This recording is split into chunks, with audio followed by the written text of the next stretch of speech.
Hi, people that are watching. Thanks for joining us. Oh, I've already made a mistake.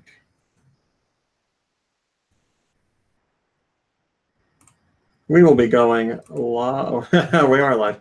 We will be starting the show in a minute. I need you to listen to something because I think I'm going crazy. Yeah.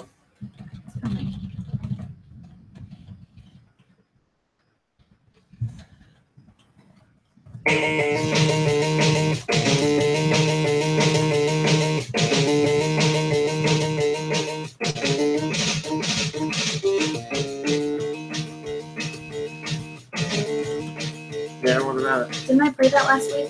I don't know.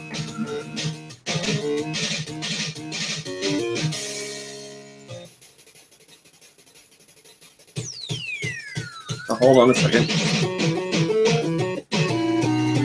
Yeah, it's that guy again. Yeah. The person who sent it was like, you didn't play it last week. Yeah, I did. Maybe. Well, now you do. I don't know. I don't know what's going on. It's the internet. I don't know things. No, that's not a new theme song. All right, let's do this. Oh my God, we got to do it. We're late. It is go time, Roth. 3, 2, 1. Go Nintendo Podcast for episode 630, the Mandabuzz Podcast. Lambrine, Yes. could you tell us about Mandabuzz, please? Sure. Thanks. I do this now. Mandabuzz. Mandabutt. Mandabuzz looks mean. Mandabuzz looks mean. That is very true. Mandabuzz is a vulture-like Pokemon, particularly resembling a turkey vulture. They crap on themselves to keep cool. Like some of us haven't done that before. Come on. It has. I've heard about stories. You've done it before. I haven't done it to keep cool. I've just done it for fun. No, necessity. It has a bare, pink-headed neck along with a notched... I know. Along with a notched beak, black beak, and red eyes. You all right today? No. There are black eyelashes or eyeliner-like markings above its eyes. A long brown tuft with a bone in the middle extends from the back of its head. In my defense, some of these words have never been combined in sentences before or will be again. Like Mandabuzz. Right. So, you know. Has a tan ruff at the base of its neck and shaggy darker brown wings with gray tips. Mandabuzz also has shaggy brown tail feathers. That's from the doo-doo. It has decorated itself with bones, a jaw with sharp teeth to form a skirt. Its pink feet have black talons. Mandabuzz lives in nests made from the bones it finds. Weakened prey, such as Cubone, is dragged back to the nest after Mandabuzz swoops down from the sky. Mandabuzz, contrary to its name, is a female-only species. Mandibuzz. Mandibuzz. Mandibuzz. M-A-N-D-I. Mandibuzz. It is. Yeah, oh, I know. Don't you dare say that I'm not a Pokemon professional, because I know more about Pokemon than anyone in this entire world. It's a dark, there's going to be people who believe that. Well, they should, because it's true. And are going to challenge you. I'm the Pokemon professional. That's going to be our new segment. I have the power of God and anime on my side. Go on. It's a dark flying type. Its abilities include big pecs or overcoat. Its inability is weak armor. Yes, pecs again, as in beak pecs. And now, if you don't mind, I have music to prepare pecs. for. Well, actually, Mom Brain, I do mind. Okay. Hold on 1 second, because before I started, goodbye. Before I started the podcast, a little bit more. You got an important message on your iPad, and I want to make sure I deliver it to you now so you don't forget, because I know you take this stuff very seriously. So I took a screenshot. YouTube sent you a notification. You have a new video recommended by Meow Meow. It's Mom Cat cleaning her kitten by force. I just want you to know that. Want you to make sure you got that message. Oh, man, he's a fast boy, isn't he? Well, he doesn't live that far away. All right, let's say hellos. Hello, Mega Travis. Hello, Red Dragon. Hello, Vash. Vash is currently in a strip club, or in a parking lot of a strip club. Why, I don't know. I haven't been paying attention to the rest of it. Palumbo, Twisted In, Hewlin, Roth, whoever else I miss, I apologize. Hello. Hello, Reginilla, and the Name King Clown, and Nicholas, and Super Sanchez, and Mario 7 Stars, and Alawolf, and Turquoise, and Al's Gaming Stuff. And Steel Diver. Steel Diver says, hi, I'm on break at work, but I'm here. Well, thanks for joining us. And Hot Dog Pillow, and Roth, which I think I said already. I don't really think I would lay on a hot dog pillow. And Spagmon, and Ryan, and Carefree Captain, and Liquid Metal, and Lucas, and Blunners, and Elfman, and Greenbolt, and Rachel, and Kirby, and a special hello to Liquid, like I already said, Liquid, because he was the first one. Sorry. In the chat today. Sorry. The first one. Oh my God, you reminded me. How embarrassing that would have been. Kirby, you missed it because you're late, so I'll go back and tell you. Mom Brain got a notification on her iPad. Recommended by Meow Meow on YouTube. It's Mom Cat cleaning her kitten by 4 hours. Excuse me, Breakfast Boy. I love that YouTube is recommending you Breakfast Boy sent me this. Whoa! That is amazing. Of us. That is so good. Can you email that to me? Breakfast Boy sent that? Yes. That is amazing. How great is that? I kind of look like a police captain, and you look like an old lady, which is perfect because that's what you are. It's amazing. That's really cool. That's really cool. Thank you very much, Breakfast Boy. Hello, Edmund. Definitely. Hello, Amiibo fan. Hello, Cowboy. I noticed you, Senpai. I'm sorry. Hello, Baricki, and whoever else I didn't see in there. Thanks for joining us, everybody. I have some news to report that I just... Oh, this shirt does a great job of stretching out over the man boobs right here. Eat up, bear. I just noticed something this week with the podcast that I think has been happening for weeks on end, but I didn't have any idea until today. I've been looking at like the waveform for when I record, and I'll be like, boy, that's a little like that looks muted to me. I wonder why that is. And then today, when I sat down for the podcast, something in my head said, check Audacity settings. And I was like, why haven't I checked the settings? Nothing's changed in months and months and months. So I checked. Wait, so you were talking to yourself? I heard of. I'll explain this. Okay. So this happens to him occasionally. Yeah, I checked the settings, and the default mic was the Realtek mic that's in the laptop, which is the crap one, which would explain why the waveform was small because it was recording off that mic. Now I got to go back and listen. I'm not sure, but it's recording on the right microphone today. So I don't know if that was the case or not. That's embarrassing if it was, but yeah. So you know, my mom has like ghost abilities, psychic powers. Well, every once in a while, and it's 100% accurate. I have to say that. Nobody's going to believe any of this. I will hear go on, weirdo. I will hear a voice in my head. It's not like, I guess it's my voice, my internal voice. It's not like, you know, my grandfather from beyond the grave. Wise from your grave. I hear a voice, and it's very clear. And is it you from the future? Oh my God, maybe it is. It's very distinct, and it will say one line, telling me to do something. Always puts and it's always 100% correct. It'll be like, move out of the way. Or like this, look at Audacity settings, or I wish I had this power. I had it happen when I had it happen when one of our friends, I think you've heard this story, yeah. Her top fell off in the pool. This was a million years ago, and I wasn't looking at her or anything, and a voice in my head said, "Look up," because I was in a pool tube, like looking down at the water, just spinning around, and a voice in my head said, "Look up." And I saw the exact moment her top fell off, and then I looked back down right away because she looked to fix it. So she has no idea. Now the whole world knows, but it doesn't matter. There's other examples of this voice, but yeah, it happens, and it's right. Maybe it is me from the future. I never even thought of that. Steel Diver says, a boob. Open boob. Open boob. So I don't know, but yeah. So that's the settings. What was I going to explain? Did I explain what I said I was going to explain? I think so. I hope it sounds better. It looks better. It This looks week. better. So Rachel says that's magic. Yes, that is magic. Hello, Santiago.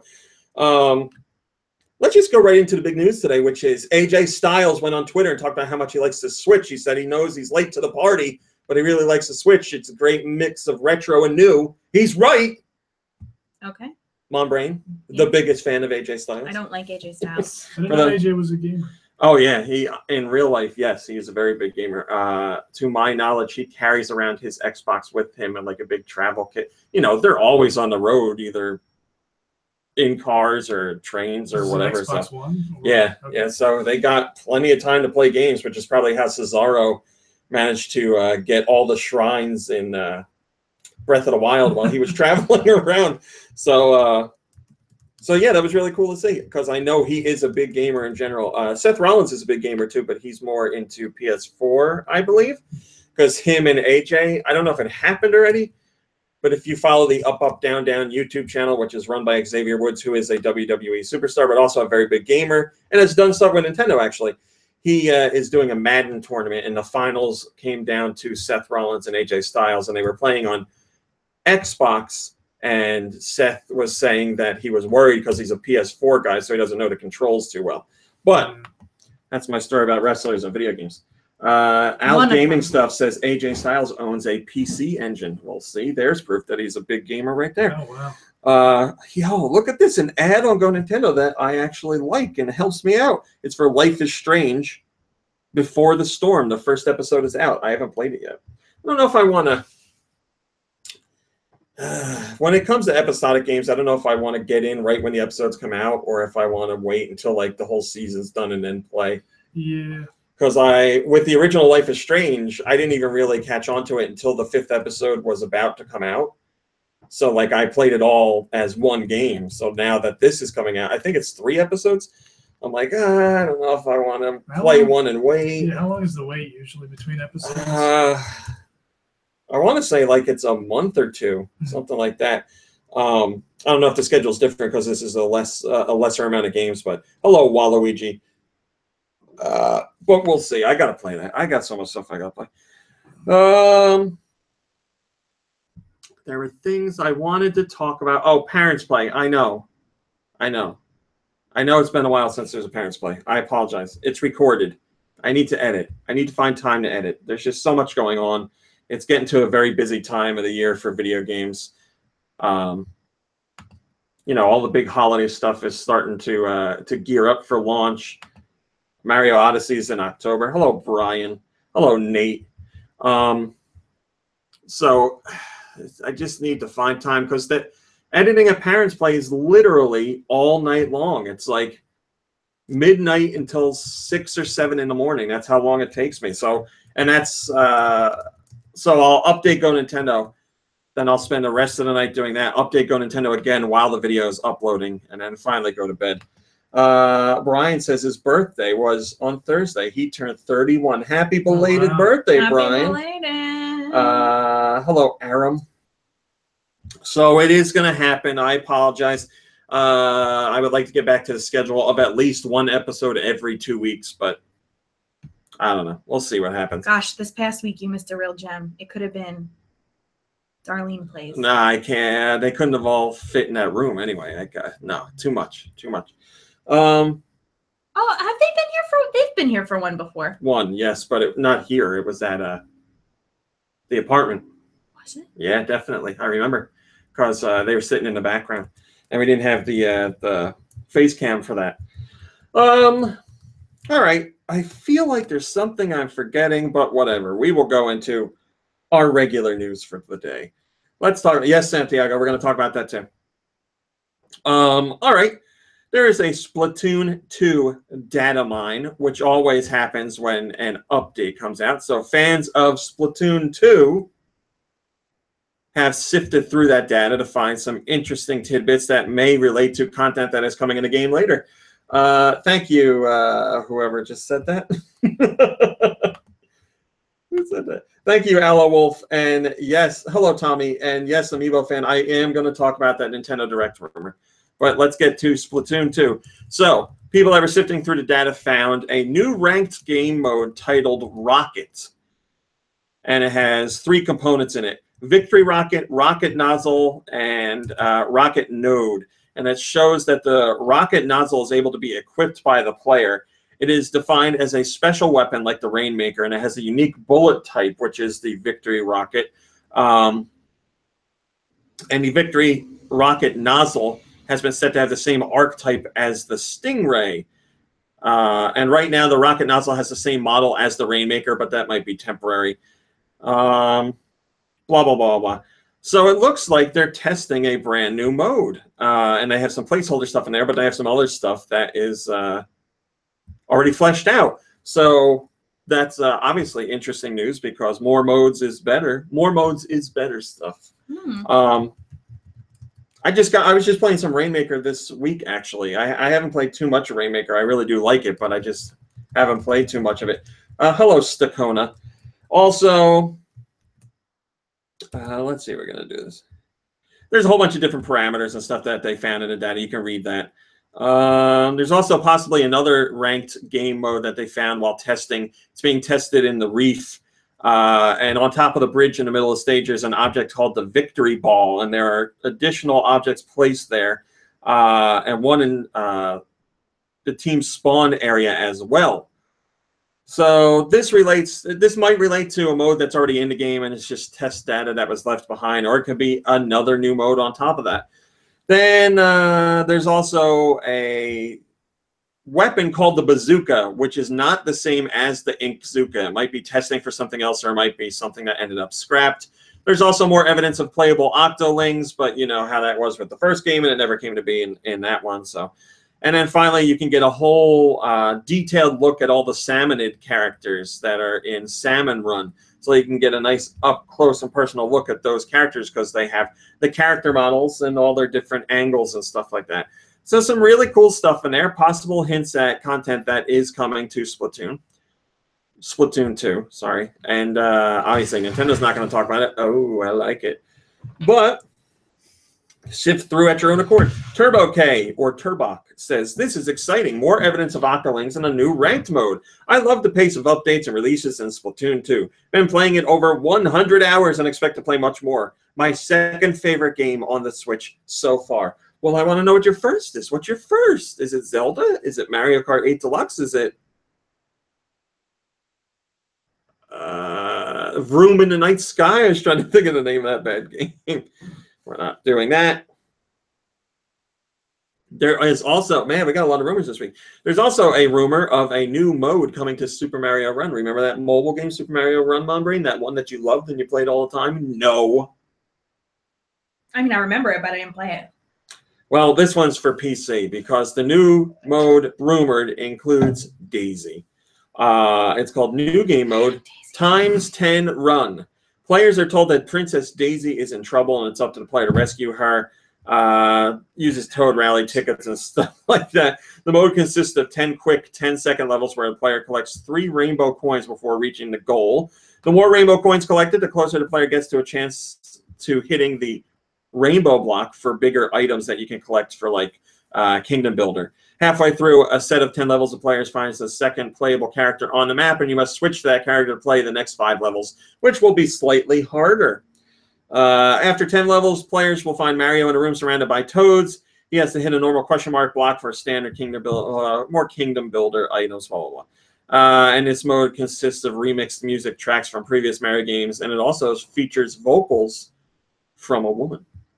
You know, like Odyssey's theme has a singer in it. So I don't know, just a rumor. I would like more content for that game. Right? Sure, why not, huh? It's Pauline, right? That's right. The real Pauline. Her in real life.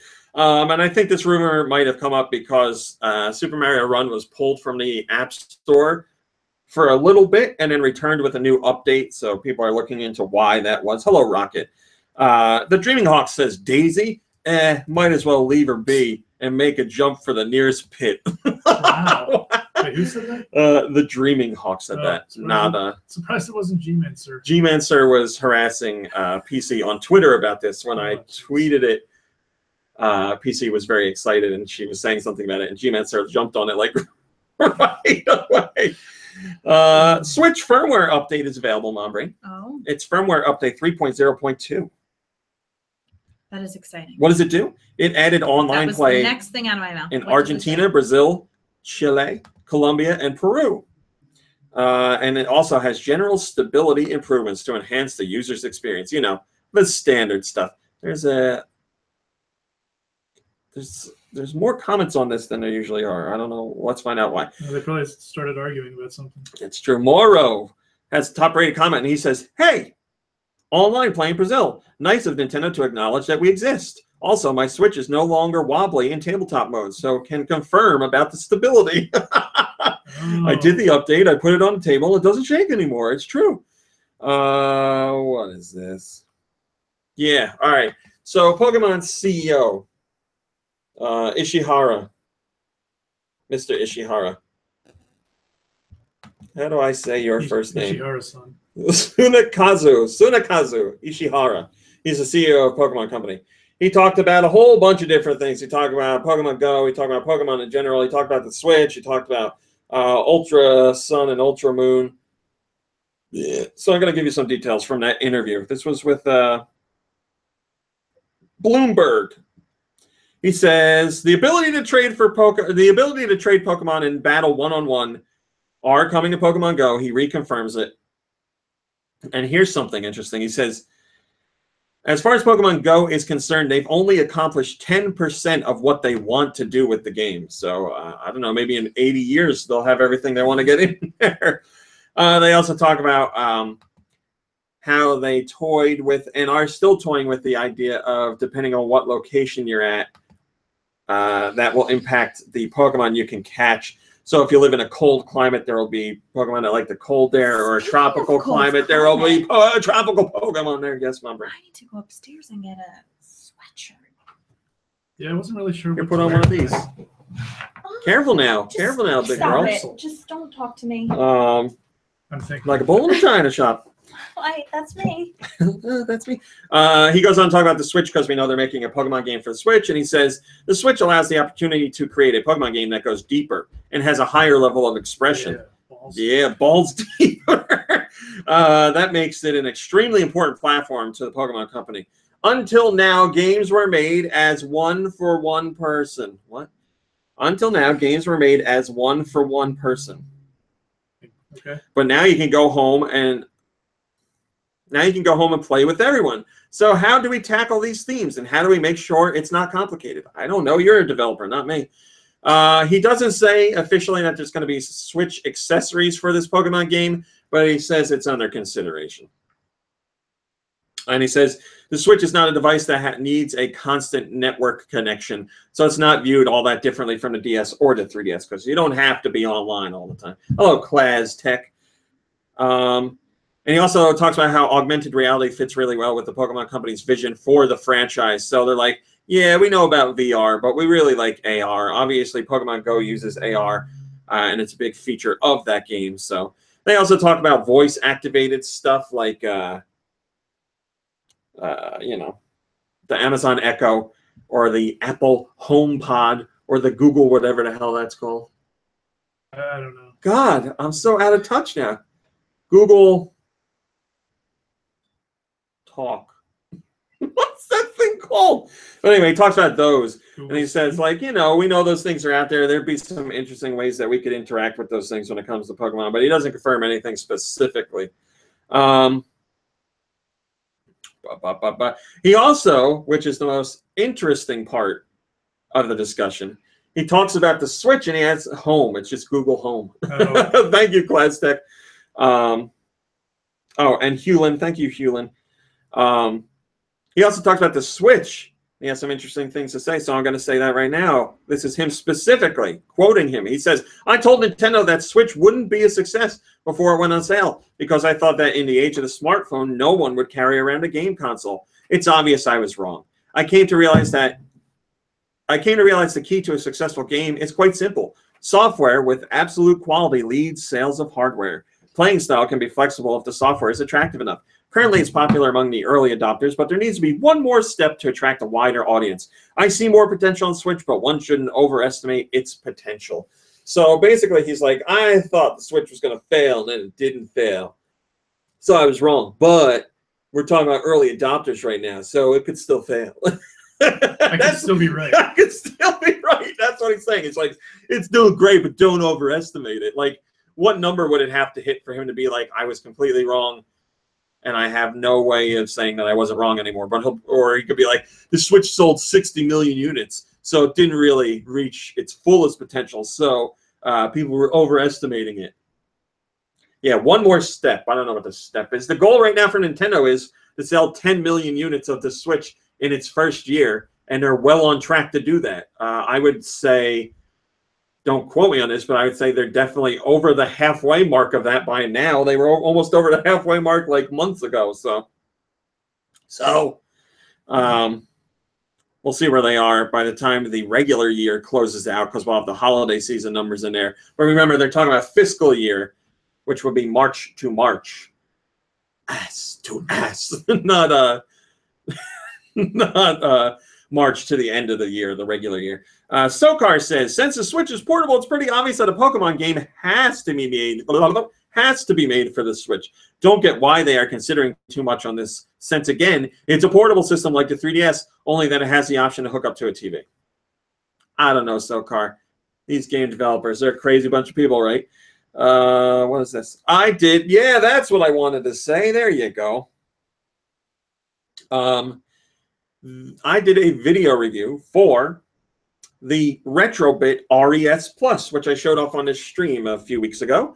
It's an NES clone that lets you play physical NES cartridges. It comes with 2 NES-style controllers, but you can also use your original NES controllers if you'd like. So 2 controllers in the box and the system. And I think it had the HDMI cord and the power plug and all that stuff for $40. That's a great deal if the system is good, and so far I found the system to be pretty good. I really like it. It is going to be my main way to play old school NES games now. And Mom Brain, I don't know if you saw it, but I was trying to film stuff for the review, but somebody kept getting in the way, so I decided to just leave him in the video. Oh. So if you watch the video review, you can see footage of games running on the console, and you can also see footage of the console itself, plus our cat, who wouldn't leave me alone while I was recording. So if you like cats, like Mom Brain does, because she gets notifications on YouTube, you should check out that video review. Ow, what is biting? You always think you're being bitten. Look, last time I thought I got bit right there. No, the last time you thought you got bit was your foot in Kate's car. Oh, yeah, I didn't check too much. Mm-hmm. Yeah, I did get bit by a human.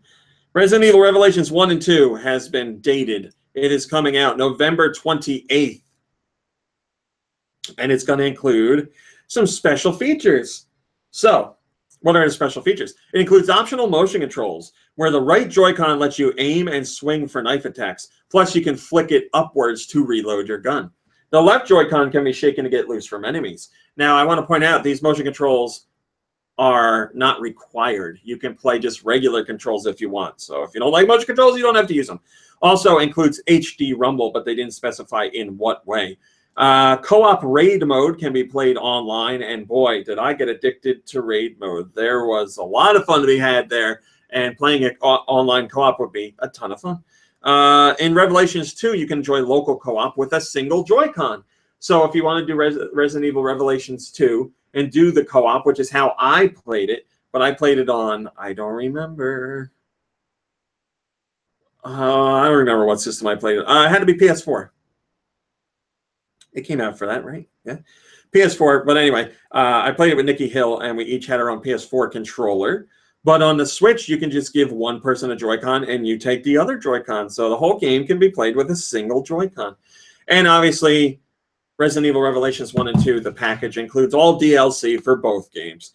So November 28th, my friends, look forward to it. If you haven't played these games, I think they're quite wonderful. Definitely more in the style of classic Resident Evil, but it's still a good mix of the action elements of later Resident Evil games. But if you don't like the direction of Resident Evil, let's say 6 and 7, you should much enjoy what is offered in Revelations 1 and 2. Mr. Rye has a top-rated comment and says, unlike the Street Fighter 2 port, I'll pick this up. I've only played the Revelations version. I guess he means I only played the first one.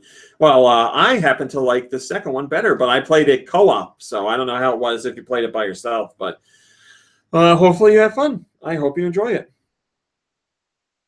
All right, so this is something that's near and dear to my heart. When it comes to Splatoon 2, Mom Brain can vouch that we've been playing a lot of Salmon Run mode online here, splatting with the boys. And we've put in a good amount of time at Salmon Run mode. That includes online and local multiplayer. Now, if you're doing local multiplayer, you can play online whenever you want. But if you're playing online, you can't. You have to follow the schedule. Sometimes the mode is there, sometimes it isn't. When the game first came out, it seemed like the mode was a lot more restricted as to when it was online, and people complained a lot, and Nintendo adjusted it a bit. So it's better than it was, but it's still not available all the time. Why is that? Well, the developers behind Nintendo, or behind Splatoon 2, aren't talking. But a developer from America that works over in Japan now for Nintendo, this is Nintendo's Jordan Amaro, he gave some insight into why it might be. And this is his own speculation. But it's quite interesting, so I'm going to read it to you. He says, in Japan, everything is tailored. You've probably heard Sheena Leingar's TED Talk, in which she went to a restaurant in Japan and tried to order sugar in her green tea. The people at the cafe said, one does not put sugar in green tea. And then they said, we don't have sugar. But when she ordered coffee instead, it came with sugar. In Japan, there's a sense of, we're making this thing for you, and this is how we think this thing is better enjoyed. This is why in Splatoon, the maps rotate every couple of hours, and the modes change. I bought this game, why can't I enjoy this the way I want? That's not how we think here. Yes, you did buy the game, but we made this game. And we're pretty confident about how this game should be enjoyed. If you stick with us, and if you get past your initial resistance, you're going to have the time of your life with this game. You're really going to love it. Blah, blah, blah, blah. What I can say, and what I think can be said, is that there's lots of reasons. You have to trust us that if you could play Salmon Run online anytime, that would result in a worse experience for you and everybody. So, God damn it, there's this word. Thank you, Carefree Cat. That's right, that's what we're doing. There's this word, and it's a really simple word, and for some reason it keeps escaping my mind. It starts with A. It's like people think Nintendo is being this. What are you looking for? Forget it. You need to listen to the story if you have any chance of guessing. I'm sure somebody said it in the comments. Let me take a look. But yeah, now we have some sort of explanation, at least, as to why Salmon Run isn't there all the time. Obtusity. No, it definitely starts with A. Definitely starts with A. All right. Watch, it's not going to start with A.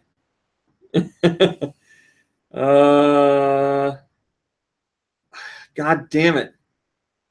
I don't know if I want to think like somebody just said assholes. No, arrogant. Why couldn't I think of that word? Yeah, people think it's Nintendo being arrogant, being like, this is how you should play the game, and that's why it is the way it is. So we won't give you any other options. It's not that. It's more of a cultural thing. It's a cultural difference. But then, yes, a culture of arrogance. There is the difference, or there is an argument to be made saying like, well, Nintendo is a worldwide company. They can't have Japanese like cultural sensibilities and expect them to play out the same way around the world. So I can understand people saying they should cater to a worldwide audience a bit more, and they do in some ways, and they don't in others. So, but yeah, it's very easy to see that Nintendo is like, well, this is how this mode should work. We really feel like this is the best way it should be played. But I don't think it makes sense for Salmon Run mode. I just think it should be online all the time because, like I've said in one of my videos on YouTube this week, I have friends that play this game online with me. Some of them are on the West Coast. Some of them are on the East Coast. And if Salmon Run is online here and good to go, it's earlier on the West Coast, and our friends over there might be in work, so they can't play. Or flip it around. Some of our friends on the West Coast can play, and here it's too late. A lot of our friends are going to bed because they got work the next day. So if it was online all the time, we wouldn't really have that option. We could pick any time which would work for all of us. But now we have to say, all right, this is running 8 p.m. to 8 a.m. We got to make sure that we can line everything up and everybody has free time at this specific moment.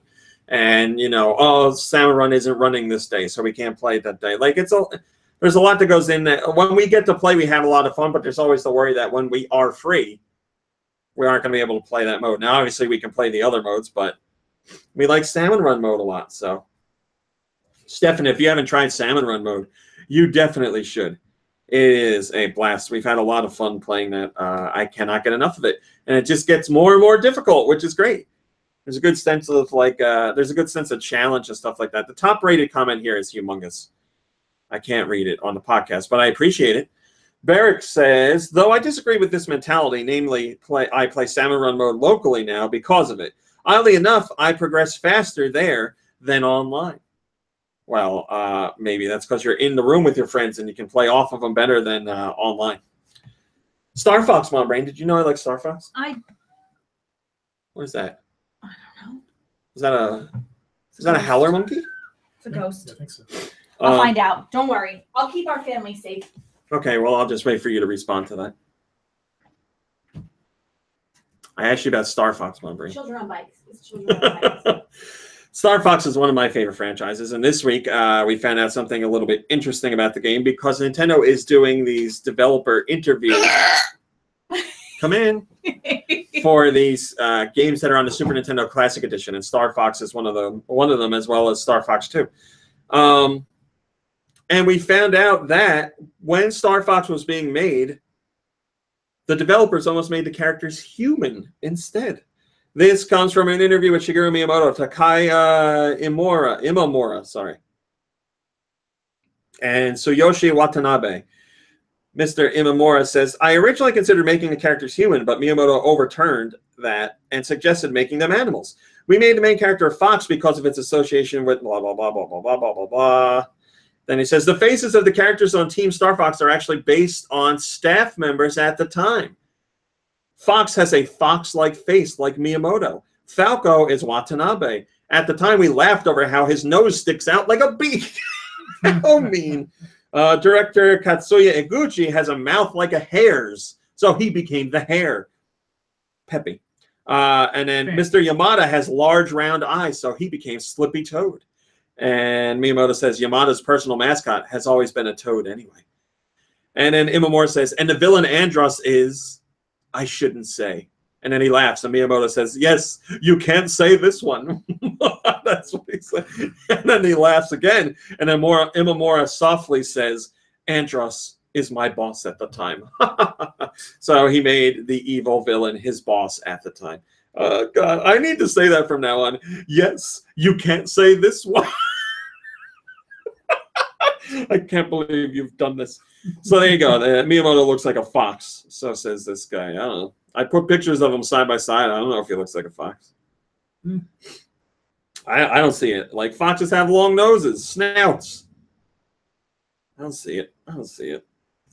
Donzaluke says, that's a pretty cool story, but what would this franchise look like if characters were human instead of animals? I can't imagine it. Well, here's how you find out. Go on Google and type in Star Fox Rule 34, and you you should find don't do that. Don't do that. You could probably find some non-erotic fan art. Oh, yeah, without a doubt. And plenty of erotic fan art. Well, yes, I also did a review of Monster Hunter Stories, and I switched things up this week. I did a written review this week because I don't have a 3DS capture unit. I've done video reviews for games that I don't have 3DS capture units for, for 3DS games before, even though I couldn't get footage. And I just used trailers and other gameplay that I borrowed from people like Nintendo with their permission. But this time I was like, you know what? I'll do a good old-fashioned written review. So I did that. So you can read my review of Monster Hunter Stories. And I'll talk about it a bit in the what we played section. But if you want detailed information, check out the review. Inspired Defined says, yeah, I was so sold on this game from the demo until I realized the battles were so formulaic. It turned me off so much that I'm not picking up the game. We will discuss that later, because that is a point I make in my review. What do we got here? Here is a big surprise this week. Well, not really. I take that back. This wasn't a surprise if you believed rumors, because this was a rumor for so long. This was a rumor before the Switch came out, but it was confirmed. Believe it or not, Rockstar is bringing LA Noire to the Switch, and it comes out November 14th. I played LA Noire. I really enjoyed it, and I'm more than happy to play it again because this Switch version has some extra features. Now, it's also coming to PS4 and Xbox One, but Rockstar is showing some love to Nintendo by bringing this over to the Switch. I also want to point out, this is the first Rockstar game on a Nintendo system in 10 years. 10 years. Wow. What was the last one? Bully? Manhunt? Maybe. That table tennis game? That came out. Whatever, it's been a long time. All right, so here's what the Switch version has that the other ones don't. Well, all of them have all the DLC, but here's what the Switch version also has. Joy-Con mode with gyroscopic, gesture-based controls. It also has HD Rumble and new wide and over-the-shoulder camera angles, plus contextual touchscreen controls for portable detective work. So they're adding some fancy bells and whistles in there for the Switch version. Let's see if you guys are happy about that. You gave it a positive 44. You must be very happy. That's an argument. Kinpatsu Shouju says, I'm definitely picking this up. Well, I am as well. I'm excited. Like I said, I played the original and I really enjoyed it. Did you play it? Yeah, I never beat it though. Well, now's your chance. You can go to PS4 or Xbox One. I had trouble telling when people were lying. When people were lying. The best is if you were doing like, there's a timing element in the like the police station interviews, right? The interrogation. Yeah. But when you're talking to people on the street, there weren't time limits. I think that's what it was. Mm-hmm. And the best is when you ask someone a question on the street and like they finish their sentence. If you just wait, they go through all kinds of like facial reactions and everything. It's so funny because the guy's like, so if you watch, yeah, it's exactly like that. If you watch long enough, you might be able to glean some information. Hello, Maximilian. So yeah, I recommend that game. I hope you guys pick that up. It's very cool to see Rockstar doing that. Hopefully, it's just the start of a lot of support for the Switch. North America, this week's downloads. What did North America get? We got Monster Hunter Stories. Did we? Yeah, it's out now. So go get it. Rayman Legends Definitive Edition comes out on September 12th. And for some reason, you can go see the kid from Stranger Things and It play it on Ubisoft's YouTube channel. I don't know why. Whatever that kid's name is. Wolfram? That sounds right. Yeah, Ubisoft's like, this kid's real hot right now. Let's make him play Rayman. So they did, huh? We put it on our site. A movie to plug. That's true. I hear it broke all kinds of records too for its like Thursday night midnight haul. Scariest clown ever. What else we got here? No. Lick Spear Double Spear Edition is available on the Switch. It's I forget what their tagline is. It's something like a German retro futuristic blah blah blah blah. You throw spears at enemies. Basically, you stand on the left side of the screen and enemies run at you, and you have to take them out and aim for headshots, and different types of enemies come in and stuff like that. And you clear waves and progress through a level. I will be talking about that a little bit later. Double Dragon 4 is available. Yes, a brand new Double Dragon with retro-style graphics is available on the Switch. The Bridge is available on Switch, which is a puzzle game that was on the Wii U. Blues Journey is on the Switch, which is a Neo Geo game. Neurovoider is on the Switch, which I'll talk about a little bit later. Physical Contact 2048, a puzzle game, is on the Switch. How do I say this? Cristorino Sure. That's on the 3DS eShop. Chris Starrino. China Warrior and Datana Twin Bee. Those are virtual console games that are available on the Wii U. So I'd say another decent week of content. First comment comes from Steel Diver, and he says, Lego Worlds runs well undocked for your information. Excited for Rayman since I only played about 15 minutes of the Vita port. You say it runs well on DOS? Undocked. Oh, okay. I don't know. Maybe you tried it on DOS. All right. What did Europe get? Oh, my God. This list is so long. Europe got Monster Hunter Stories. They also got Cristorino. They finally got the Binding of Isaac Afterbirth. That's retail and eShop. So go out and get that. This week they got RBI Baseball 17. Also Lego Worlds. Lego Worlds was part of our press release last week. It's out now everywhere.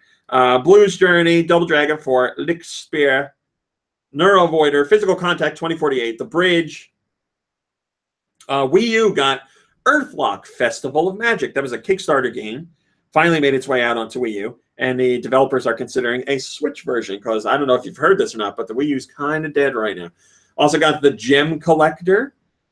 Mom Brain, it's finally time. It's finally time. Yeah. I get this on you. 3DS Theme Shop has been updated. Hello Kitty swims under the sea theme. Yes. Hello Kitty is swimming as a pretty mermaid under the deep sea. Also available is Hello Kitty surrounded by pink. Two of my favorite things, pink and Hello Kitty. Hello Kitty is surrounded by cute pink things. That's what it says. Also, can you please be precious when you do this? Well, they can't see me, but sure. I can. Iconic Hello Kitty. Hello Kitty in her iconic style. Yeah. And finally, this one's got to be super P. Hello Kitty behind a strawberry. Hello Kitty hides behind a sweet strawberry. That is available. There you go. Plenty of Hello Kitty. And then finally, not Hello Kitty related, is Sunshine is in Australia.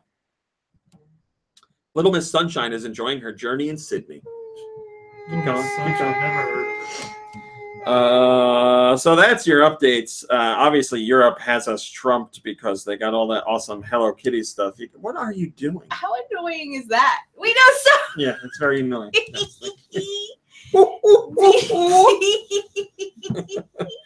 MLT Malavida says, what? Wait a minute. Isaac is 40 euros? What the F? Never mind. I just checked. It's 4 euros more expensive than what it is on Steam. Well, there you go. You know, you got upset. You were like, what's going on? You did your research, and you're like, wait, I'm going to edit my comment. I was wrong. I was wrong to be so exasperated. Super Mario Odyssey, the North American website updated, and it has new art. Well, not really new. It has one piece of art that's been updated that has not been updated in any other regions, but it's a big update here. We see the invitation for Mario to come to Bowser and Peach's wedding because Bowser is a weirdo, and they're all dressed up in their wedding garb, which we've seen before, but there is a difference here. Peach used to be wearing a tiara. Now she's wearing a tiara with cappy eyes. Oh. I have special eyes. I'll show it to you guys. So we are the only region that's updated with this art. We didn't know that there was another Cappy. And as you can tell, it has eyelashes that are very long. So this is a female Cappy, and it has an evil look to it. So this might be a bad Cappy. I don't know what's going on. I don't know what's going on. But well, if it's female, it's obviously evil. That's right. That's right. That's what Nintendo's trying to tell us. So there's another Cappy here. Maybe, oh my God. Maybe Bowser is able to capture Peach through this evil tiara, and that's why she's getting married. Oh my God. Professor Germs says, haha, I never thought of that, but having an evil Cappy forcing Peach to marry Bowser would be hilarious. Forced marriage is hilarious. No, I agree. I'm just teasing you. Yeah. Rachel says, that's the truth, Kirby, about your evil woman statement. Also, Nintendo talked about, Nintendo talked about Switch supply for the holidays, TV and movie interest, thoughts on VR and AR. This is my favorite and yours, Reggie Fils-Aimé. On Switch supply for the holiday, he says, certainly the demand is there, and our supply chain is there to hit that 10 million goal. Are we going to have enough for the holiday? That's what we're focused on. So he's not saying yes, but he's not saying no. Also, talking about TV and movies, because he was asked, hey, Nintendo going to do TV and movie stuff? And he said, all of those options are potentially on the table.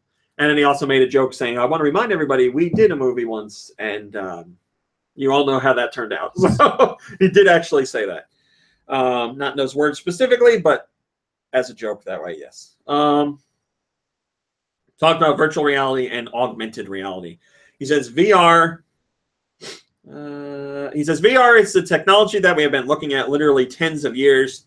There's not a lot of experiences yet that are truly fun. We have a lot of experience with AR. The potential for AR is here and now. So Nintendo really likes AR, which is why it was included on the 3DS, and then they never did anything with it again. They did like a couple things, but lost opportunity there, I guess. Vin Loria says, I've been saying for ages that AR is better than VR. VR is very specific in the type of experiences you can have with it. And while there's certainly merit to those experiences, AR is not only more practical, but doesn't completely isolate people like VR does. Microsoft seems to be getting into this with its focus on subtly steering people's hype for VR into pushing mixed reality experiences, which are primarily AR, and the whole Windows holographic concept. I think that's where the merit of the concept really lies. I don't like AR. Oh, okay. I'm not, like, AR doesn't make me mad, but I haven't seen anything in AR where I'm like, yeah, this is great. You know, it's something where I toy with it for a few minutes and that's the end of it. So, I don't know. Maybe I just haven't done the right thing. I don't know. I don't know. Yeah, now see, Stefan's talking about what I like. He says he had a blast playing Wario Land at Toys R Us. I played Wario Land Virtual Boy at Sears. Sears had a display all tucked back in the corner of the Virtual Boy. Nobody knew it was there. It's right over there by the PS. No, go to the PS3. What are you looking for? No, I want that. I want that one. come here. What are you looking for? You'll see. You'll see. You'll float too. Here we go, baby. The podcast in VR. This is a thing. Whoa! This is a thing. Oh, man. I wish this still worked. Now I want to play Wario Land Didn't again. we find one that did? Didn't you get one that worked? Let's go to the retro shop today. All right. Can we? Can we, Mom? Can we, Mama? Well, I'm serious. Can we? Yeah. I'm serious. Okay. I'm serious. If they have a Virtual Boy, it's probably going to be expensive, but I'm going to buy it. If it's less than $100, I'm going to get it. Okay. This one was $70 without the stand. I would like you to wear that for the rest of the show. Thank you. Why did you get me this? Because it's Sears related? It smells a little bit. Yeah, it smells like people's sweat because you put your face in it. Gamer sweat. I got the gamer sweat. My aunt worked at Sears for a bazillion years, and she made me a name tag from Sears when I was a little baby boy. And she made me work there. Oh yeah, this is the coolest thing I've read in a while. Polygon did a fantastic interview, ridiculously researched, with all kinds of people at Square Enix and other companies about the creation of Final Fantasy VII. So, very quick version. Final Fantasy VII was originally being worked on for the N64. This was long before it is what we know it is, what we know it to be now. So they were doing tests for it and seeing what they could make happen on the N64, but obviously it didn't come out on the 64. They moved over to the PlayStation, and this was a very big deal because Nintendo and Square Soft at the time were like best friends, and all the Final Fantasy games came out on Super Nintendo, and Nintendo thought they had Square locked. And Sony came in and was like, hey, we are going to offer you this deal, and we're doing CD stuff, and blah, blah, blah. And they kind of were just like, Nintendo, we're out. And Nintendo was very mad about it. And we're finally getting some insight into that. You have to read this interview. It's very long, but it's super interesting. It was one of the most interesting things I've ever read as far as the game industry goes. You get all kinds of insight from Sakaguchi and other people at Square Enix, but Sakaguchi is a big name, obviously. He was saying, like, Square used to be basically a second party for Nintendo. And this was a big deal with them going with Sony. And even developers that were working on the N64 prototype had no idea that this was going on. And Sakaguchi basically called a meeting one day and was like, hey, guys, we're doing this game for the PlayStation. And they were like, what? Like, people at the company were blown away because they're like, but we work with Nintendo. We're going with Sony. That, like, they haven't ever done a game system. And the rest is history, obviously. Boy, if Nintendo could take back one thing that they did in their entire history, it would be turning their back on Sony when Sony wanted to do that add-on for the Super Nintendo. That add-on was the PlayStation, basically. And Nintendo backed out at the last minute and went with what? The 3D? No, the CDI. The CDI, yeah. Nintendo has a hand in creating the PlayStation. The current market leader when it comes to consoles. Like, think about that. Nintendo could have like remained dominant for so many years. They decided to turn their back on Sony at the last minute in a public and ugly fashion. And it led to the creation of the PlayStation, which eventually wooed over a whole bunch of third parties that left Nintendo. History. So yeah, a lot of the people at the company or who were at the company are in this interview talking about how Nintendo was really upset and people at Square Enix were Squaresoft were really surprised, and how Square and Nintendo didn't work together for 10 years after that. And, Hiroshi Kawai, who was a character programmer, says this. It's one line. I'm going to read it to you, which should entice you to read the whole thing. When Nintendo heard what was going on, as in when Nintendo heard that Squaresoft was going to make Final Fantasy VII for the PlayStation and we're leaving the 64, he says Nintendo said, if you're leaving us, never come back. Because Japan is very big on loyalty. And this was a stab in the back. These hoes ain't loyal. And Nintendo took it very seriously. BPM has first comment and it says, Nintendo then, Square, you need a CD drive. Nintendo, no. Nintendo now, Capcom, you need more RAM. Nintendo, okay. Yeah, that's a good point. It's pretty amusing to see how Square basically told them what they should have done to have been successful. Granted, it was well known how very stubborn and prideful Yamauchi was, or Yamauchi, depending on how you like to say it. If only he had listened, we'd have a CD-based Nintendo 64 with Final Fantasy VII and more third-party games. Well, hindsight is 20/20. Yes, that is very true. Yes, Square was trying to get Nintendo to do CDs, but Nintendo didn't want to do that because they were worried about piracy, which is something Nintendo is still worried about to this day, which is why the Switch has game cards. But, yeah, hindsight, baby. Hello, Gurgit. Gurgit says, Sony wanted to control the CDs and have 99% of the CD add-on income, if I recall correctly. So Nintendo bailed for reasons. Yes, reasons. Mercury Steam, who is working on, or who has finished work on Metroid Samus Returns, working with Nintendo on the game. Whole big, long, interesting interview. This is Enric Alvarez over at Mercury Steam, and he talks about the experience of working with Nintendo and working with other developers like Konami, because they work with Konami on Castlevania. And they said they're probably the only company that will ever exist in game history to have worked on a Castlevania game and a Metroid game, which is a very good point. It's not that it couldn't happen, it's just not likely to happen again. Blah, blah, blah. In the interview, he says, it has been a pleasure to work with them. We have learned a lot, and honestly, they have made us a better developer. So check that out. Reviews for Samus Returns are on... meant to look this up before. I think they're on Tuesday.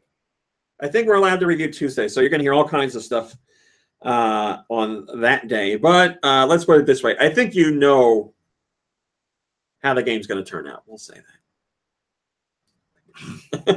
Ninty Rip says, I love this, and I really feel like it's true, too. Growing up, I just loved Nintendo to death because their games felt special to me. It just felt like there was a lot more care put into them than any of the other games I played. I know the feeling you mean. I get that Nintendo feeling. I don't want to say that the more care was put into them, but yeah, I got a point to talk about with that later, so I'll leave that there.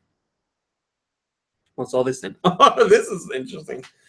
Nintendo, in their Super Nintendo Classic Edition interviews, talked about F-Zero, at least in the Japanese side of things. We don't have the official English translation yet, but our friends at Silicon Era did an English translation for some tidbits. And we find out that Famicom Grand Prix F1 race was originally going to come to America. It was a top-down racing game.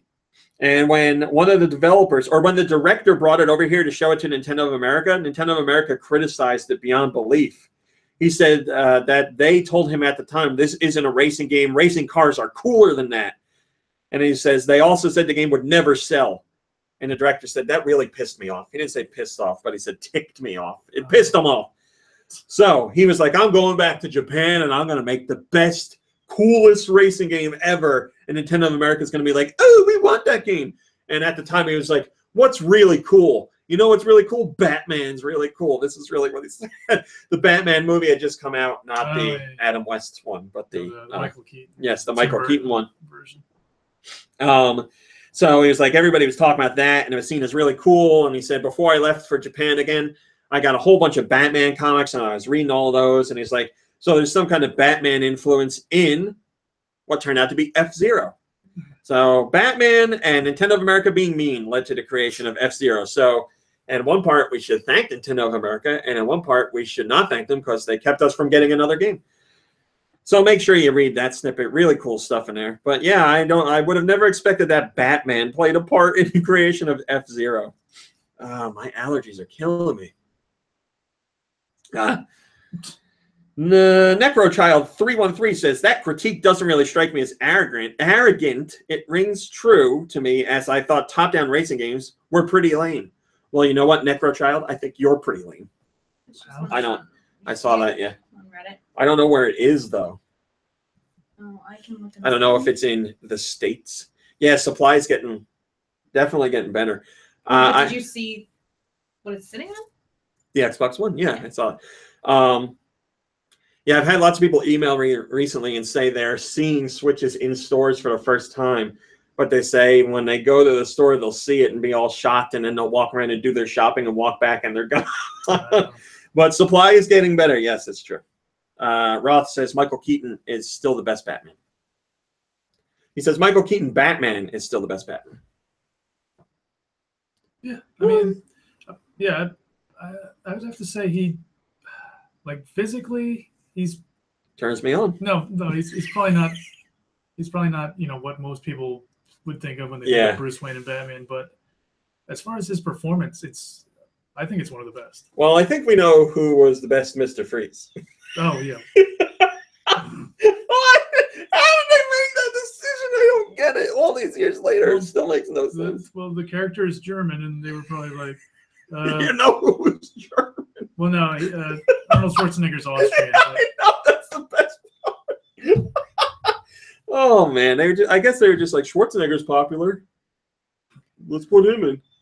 What's the opposite of Mr. Freeze? Let's do that. Well, I mean, that there were so many bad decisions made during the making of that movie. Like, maybe one bad decision happened, and then who was it? Schumacher? Yes. Schumacher was like, well, let's just screw the whole thing up. Let's just go wrong with every direction. Stefan says, everybody chill. That's said by Mr. Freeze. Final Fantasy 15's director, who, said, hey, Final Fantasy 15, we're doing something. We're looking into a system that sounds like Twitch, but I can't tell you what system. Well, now he's like, oh, I was joking. So this is the director of Final Fantasy 15, Hajime Tabata. He talks about that moment at Gamescom. And he's like, it was just kind of a joke response. That said, we aren't dismissing the hardware in any way. We believe it's a great platform, and we're open to looking for opportunities. And if the opportunity presents itself and there's something we can do on that given platform, we'd like to do it. So there's two ways of looking at this. The debate right now. I talked about it in a YouTube video. Team Fake versus Team Real. Team Fake. Tabata's telling the truth here. It was just a joke. Now, stuff we know for sure is they tested the Luminous engine on Switch, which is something that which is the engine that Final Fantasy 15 uses. And they said it wasn't really up to snuff. But he wants to point out that literally all they did was take the engine and put it on Switch. They didn't tweak it in any way. So obviously, if they did that, things would be different, or could be different at the very least. So, like I said, that could be Team Fake. He's saying it was just a joke, just a prank, bro, and that's it. Now, Team Real that's the side that I'm on. Tabata said something at Gamescom that was a tease, except it teased it way too much, a very obvious tease. And he said too much, and Square Enix got mad at him, and they were like, yo, asshole, dial it back. So now he's like, damage control mode. Oh, I was joking. Oh, we're just doing tests. Nothing's official. So I don't know which side you want to be on. The best part about this is after Mr. Tabata did this on the Gamescom stream, he got a call from Nintendo. He won't tell us what Nintendo said. Obviously, Nintendo didn't think it was a joke. So either Nintendo knows this is going on and said, Tabata, what the hell? You can't talk about that yet. Or Nintendo was like, hey, you're doing this for Switch? All right, let's talk. So, I don't know. Pick a side. We're never going to know the answer.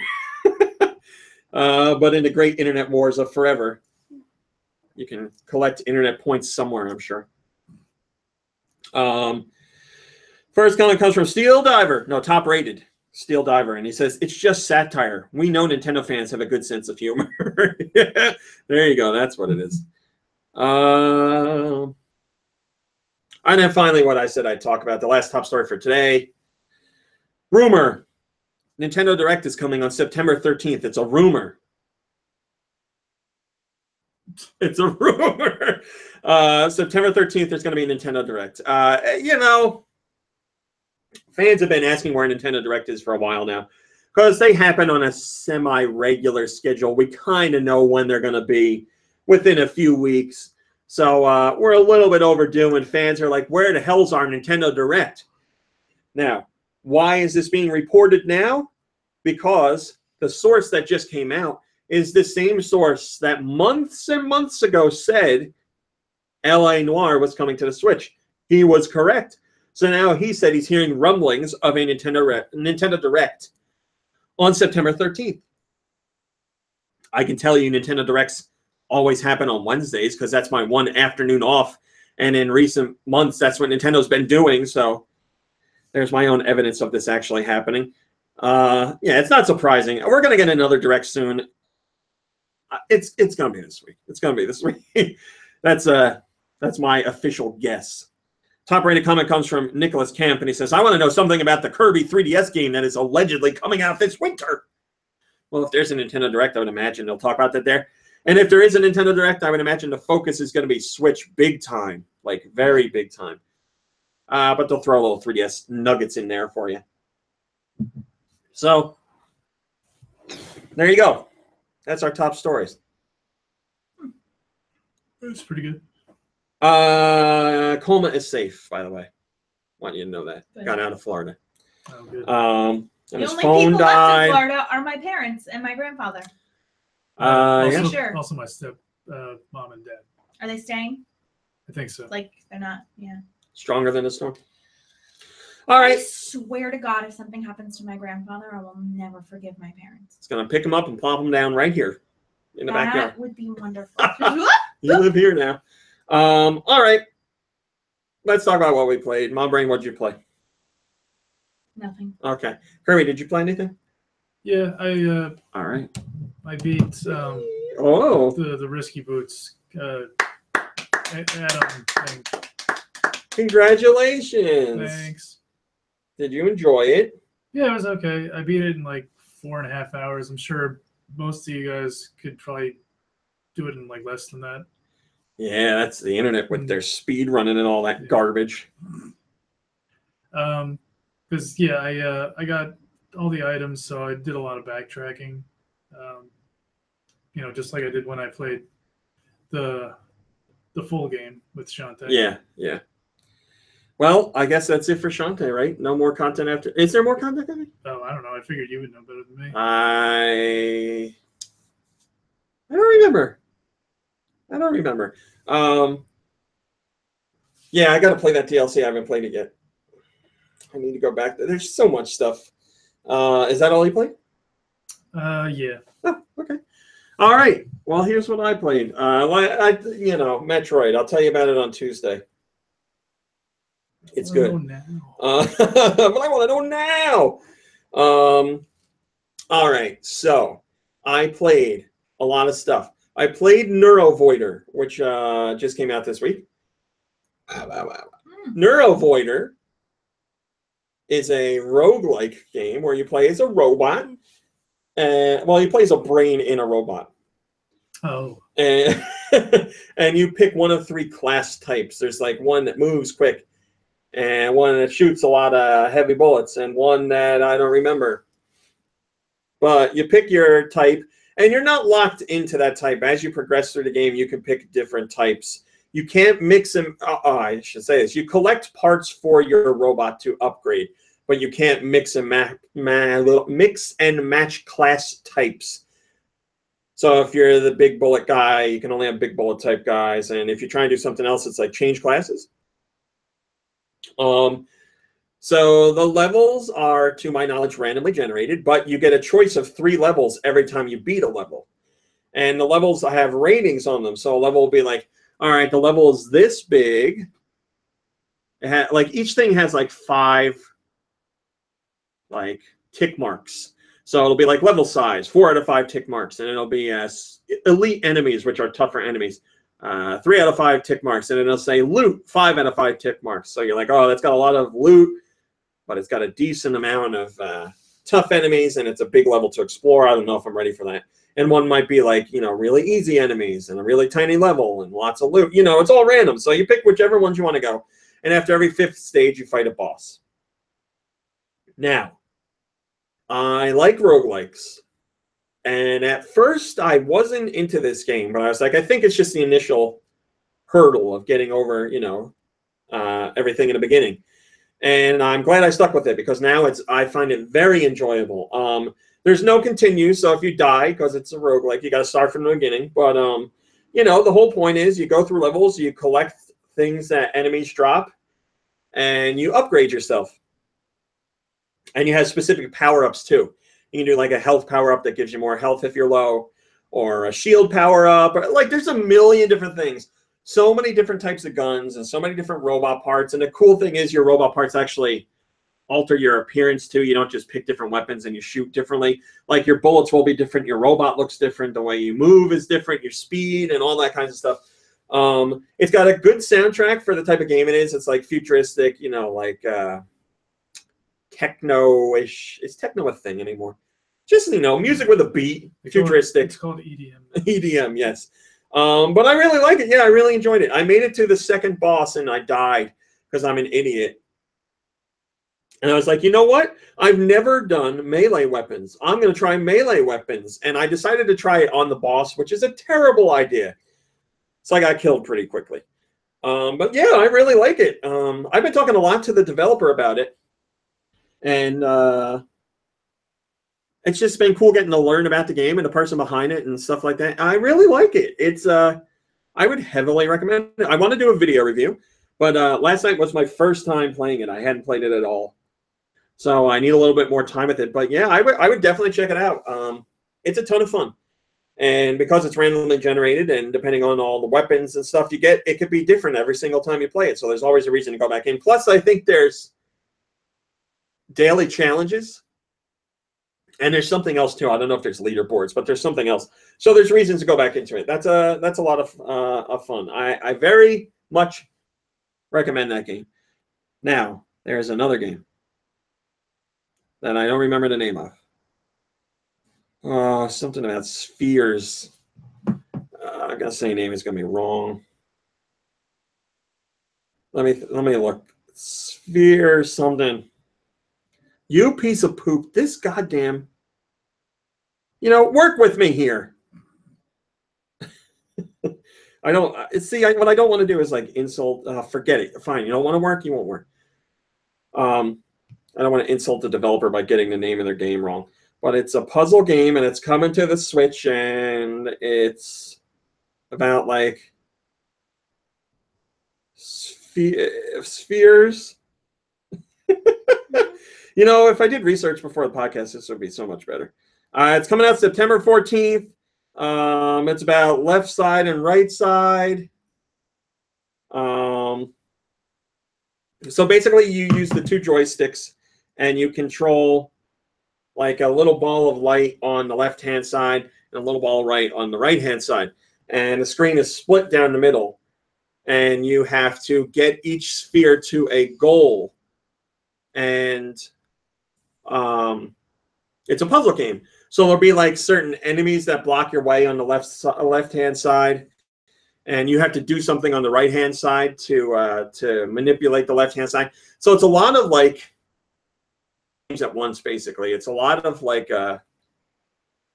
you sit and look at a level for a good amount of time before you actually play it, because you're like, all right, let me see what the landscape is here, what I got to do.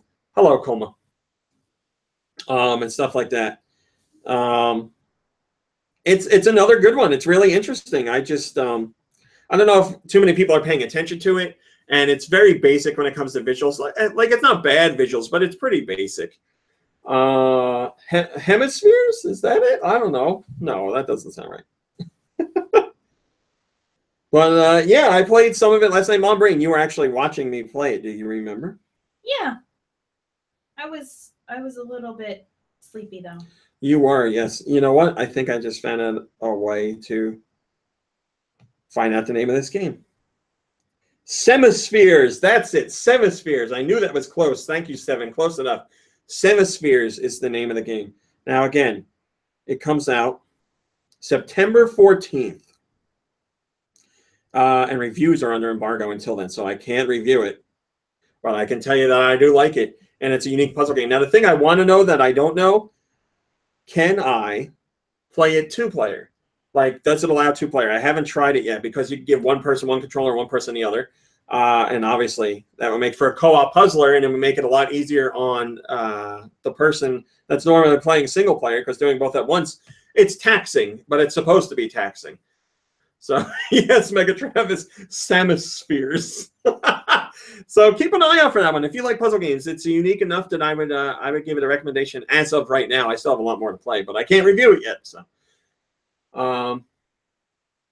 no, Colma, do it. I'll support it. All right, so I played that.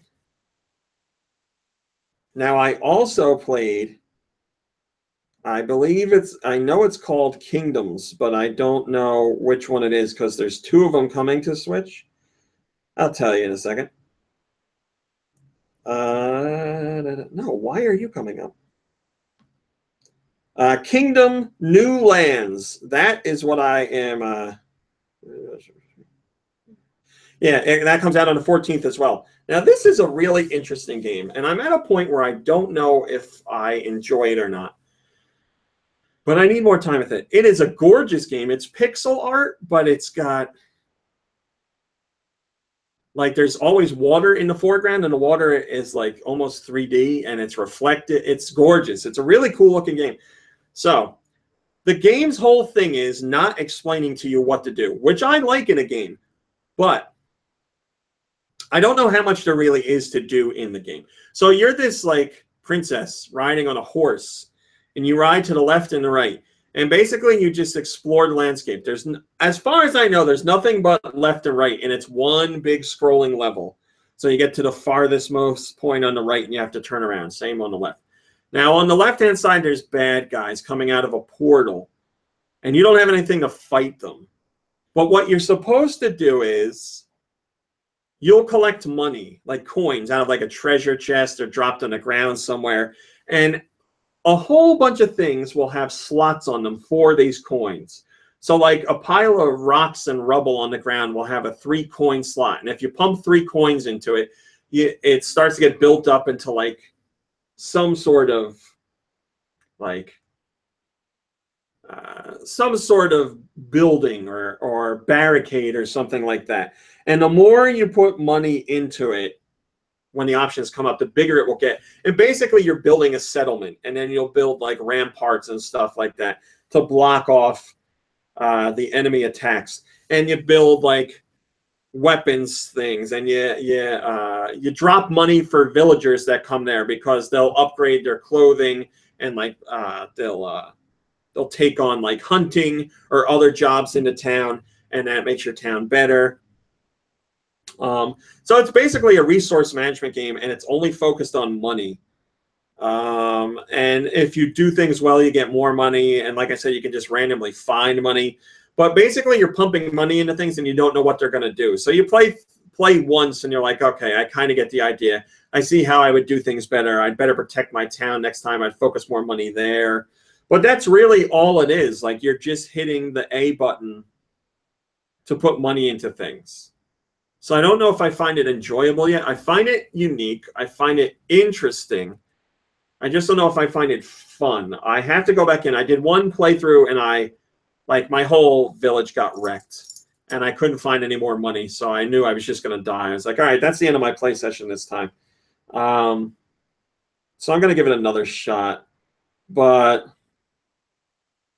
it's interesting. It's interesting. I'll give it that.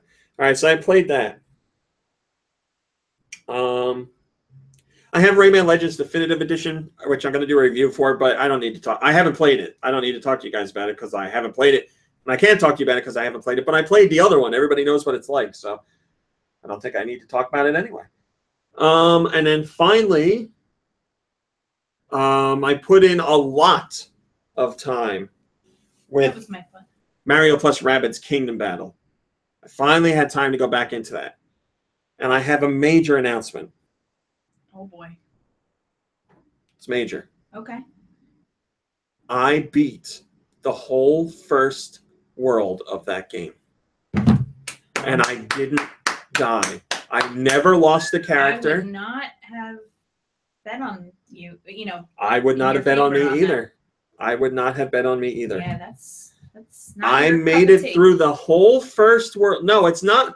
I like those type of games, but when it comes to gameplay, I suck at them. Right. I guess. So last night I was like, I have time.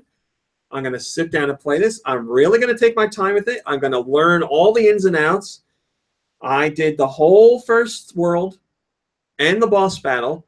Didn't ever lose a character. Came really close, but didn't lose a character. I feel like it's the greatest accomplishment I've ever had in my entire life. Congratulations. It is so much fun. I really do like that type of game. I'm just terrible at it, but I'm actively trying to get better. And yeah, it's fun. And you know what I really like about the game? The level layouts are fantastic. It's not just flat maps with like places for cover. Like these are like tiered with pipes going all over the place, and there's unique hazards on the maps too, like giant chain chomps that'll attack who's ever closest, and types of enemies that do different things, which I know isn't unique, but it still is interesting the way they put them in there.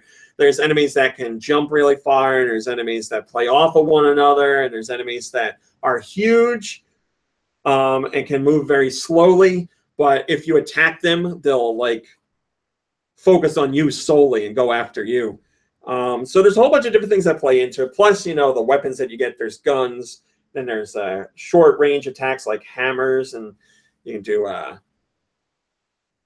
like little like remote controlled mines that you drive out onto the field. The game looks great. I'm so proud of myself. It's so much fun. I really want to see somebody else play it, to see what they think of it and see how they handle it. Because like I said, it's not new for me, but it's not a genre that I play often. But I'm really, what happened here? Something popped up really quickly on the screen and disappeared. I have no idea what it was. It went whoop, whoop, and that was it. Well, whatever. Yeah, I'm really enjoying it. So it's going to take me a very long time to finish that game, but I am invested. It's really good. It's really good. The only knock I would give is the soundtrack, which is surprising because it's done by what's his face? Damn it, Grant Kirkhope, right? He do it, or did the other guy do it? What did he do? He used to do Rare stuff. Okay. Coleman says he likes my pop-up noise. The soundtrack's not bad. It's just very more. It's just much more. It is Grant Kirkhope. Thank you, Mega Travis. It's more like a movie score than it is like a game score. Like when I play a Mario game, I like short, punchy, memorable tunes. And, you know, I understand that there should be one for when you're walking around a map and one for when you're in battles and stuff like that. But this is very orchestral, more like a movie the whole time. And sometimes I feel it works and sometimes it doesn't. I'm not going to sit here and hum any of the tunes. Like, I don't feel the songs are memorable, which is usually what happens when I go to see a movie. Very few movies I come out and I'm like, you know, other than licensed music, I'm like, oh, I remember soundtrack. Like, I really like the orchestra, or I really like the original songs for Pacific Rim, specifically that main theme. I really like that main theme. And like the soundtrack it's just too chilly down here. To It Follows. Like, that's a fantastic soundtrack that really stuck with me. But that was done by a game composer. Well, and it was purposefully made to be a good soundtrack. It Yeah. wasn't just like. Yeah. Speaking of, purposefully made to be a good soundtrack. I'm gonna make a real crap soundtrack. No, but I mean, like sometimes it's just like, oh, this sound is gonna complement. That was yes. Go ahead. My vagine that you were just looking at. Specific Rim, yes. That's my specific rim. Go ahead. You know, like sometimes the sound is meant to just be like background music or to complement what's happening, but that was like specifically like made really well. It's like good music that could stand alone. Which reminds me, the soundtrack to Twin Peaks came out yesterday, and I was listening to it today, and I was crying. Okay, sorry, made you cry. Because it's over. Yeah, so I don't want to say soundtrack is bad. Maybe it's just not my cup of tea. You know, there are moments where it fits the action well. I can certainly say that. Who said that? Somebody said, SD Stick Hero says, I don't even remember Pacific Rim's soundtrack. Well, the main theme. Come on.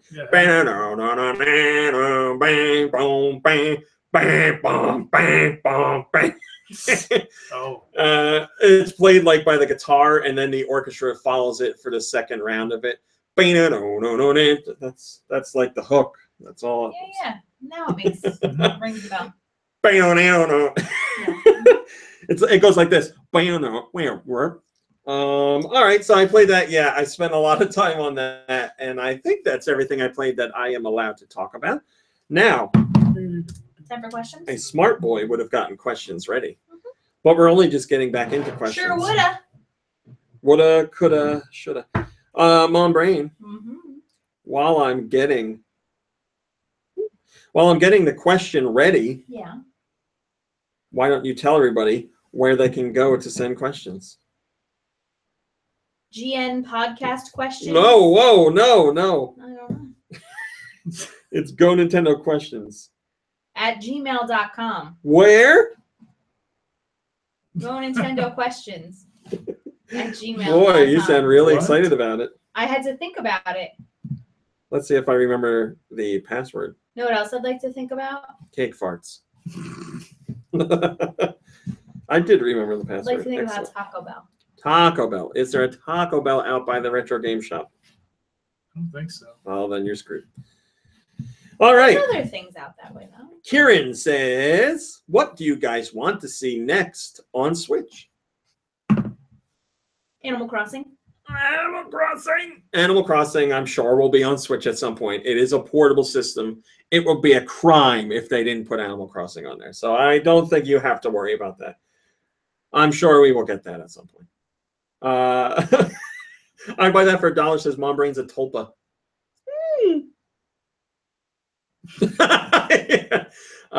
What do I want to see on Switch?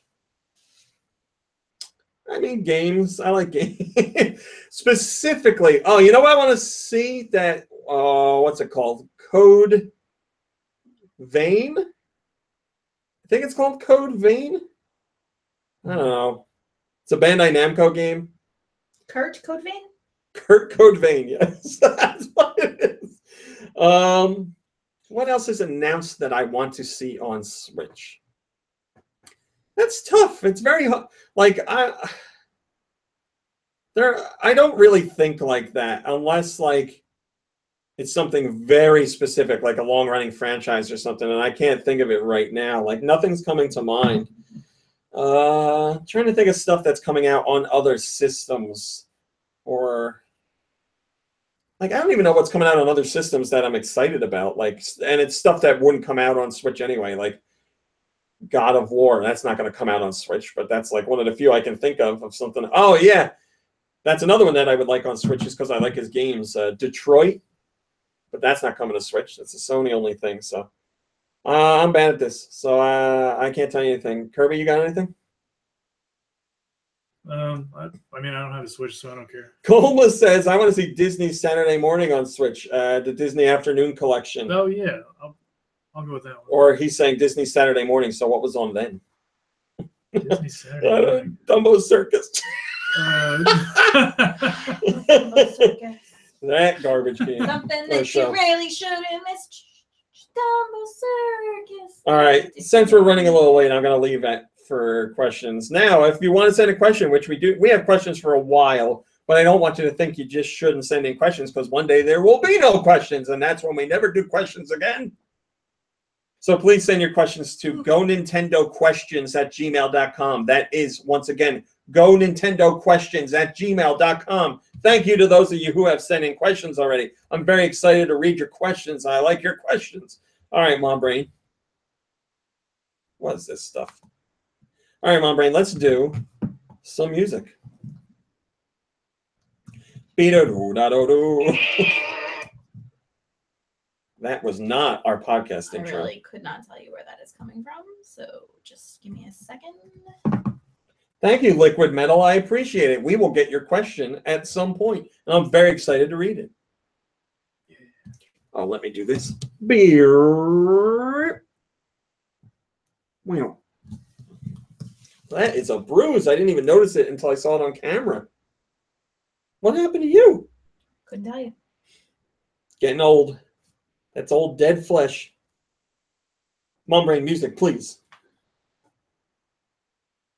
I got music. You want to hear it? You want to hear it? Oh. Spot on every time. All right, here we go. This one comes from Mikey3319.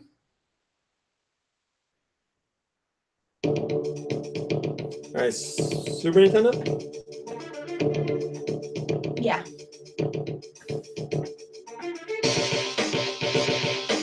Okay, that bad instrument.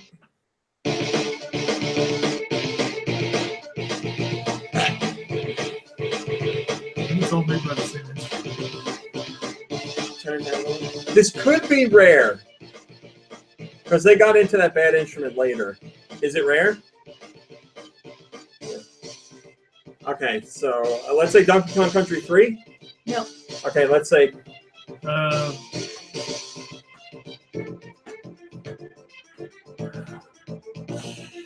It's not Killer Instinct. What did Rare do on Super Nintendo? Battletoads Double Dragon? Oh, Battletoads and Battle Maniacs. Yeah. Oh, okay. So I don't know who did the music at Rare on Super Nintendo, but when it wasn't the good guy, it was that guy, and he used that bad instrument, like in every game he did. This one comes from Wolfric Chaser. Why did you say bad instrument? It was all done on a MIDI keyboard. That's just that one sound. Oh. I mean.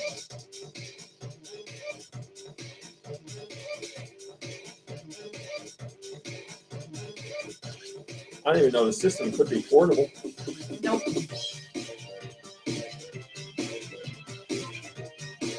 What's this one? 64. Oh, boy. Biggity Buck Bumble. No. Biofreaks. Nope. What's the other one we always get? War Gods? War Gods.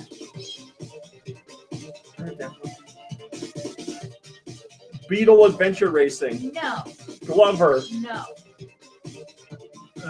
Is that Micro Machines? No. Mischief Makers. No. 1080 Snowboard. No. Snowboard Kids. No.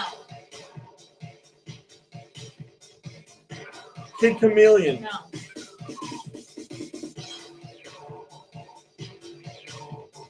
Glass Court. No.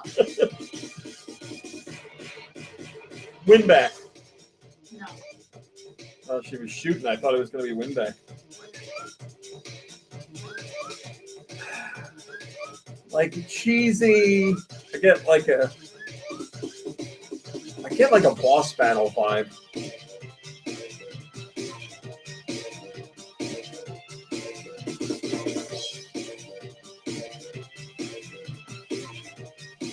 I don't know. Go ahead. California Speed on the 64. What's California Speed? It's a racing game, I think. I mean, I could have guessed that. I mean, that it was a racing game. Well, what if it's about drugs? This one comes from Andy the Zombie. Oh, okay. Oh, it's There we go. it's a Castlevania, right? Sure is. Is it Order of Ecclesia? Nope. Okay. Is it Dawn of Sorrow? It is.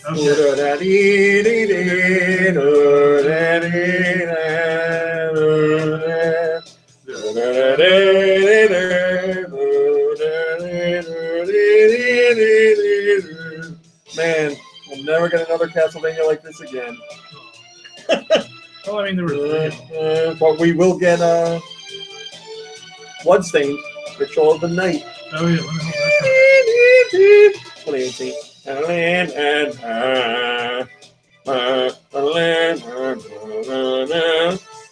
It's good. My brain. Sing it.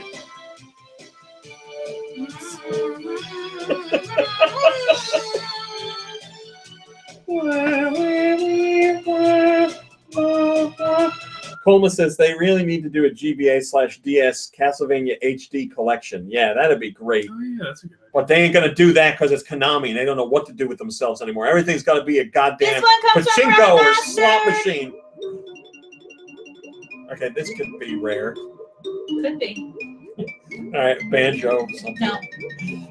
Donkey Kong 64. Yeah.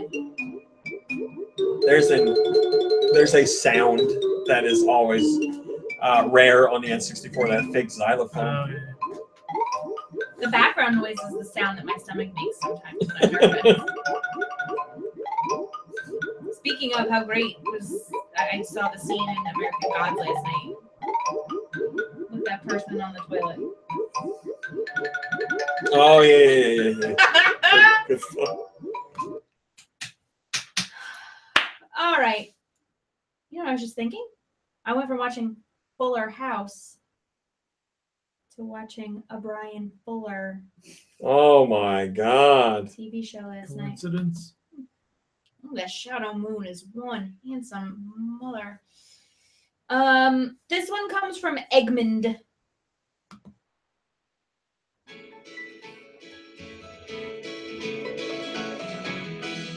The Dog Island. No. It's a nice one though. Could be a horse racing game. Could be a Japanese RPG. I was gonna say. I don't know anything about it. There's something on your mind. The fear of the noise, voice, blending in your Is it voice? Yeah. Yeah, because she said it. It's the music game. Let's let this go a little bit because I want to hear where it goes. I haven't played this yet.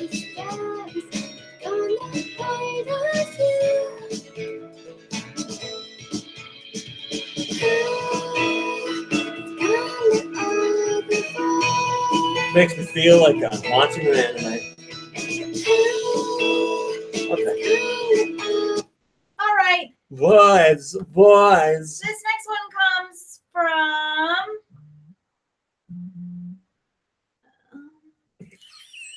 Look on your Low face. Camp.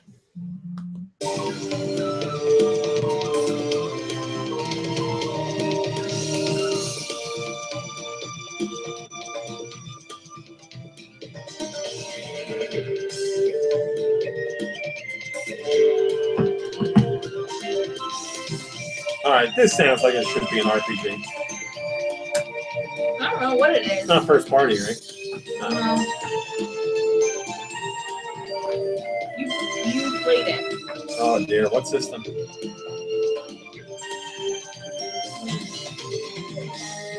Opuna. No. Dewey's Adventure. No. Elebits. No, you pre-ordered it because I remember GameStop calling you to tell you that it was in it. Ivy the Kiwi? No. That is something I would pre-order. Oh my, Ivy the Kiwi pre-orders in.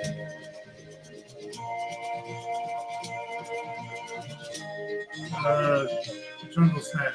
Nope. Whatever the game. WiiWare only. So I was on Reddit and somebody was like, they should bring that to Switch. I was like, oh my god, someone actually remembers that game. We played the hell out of that game.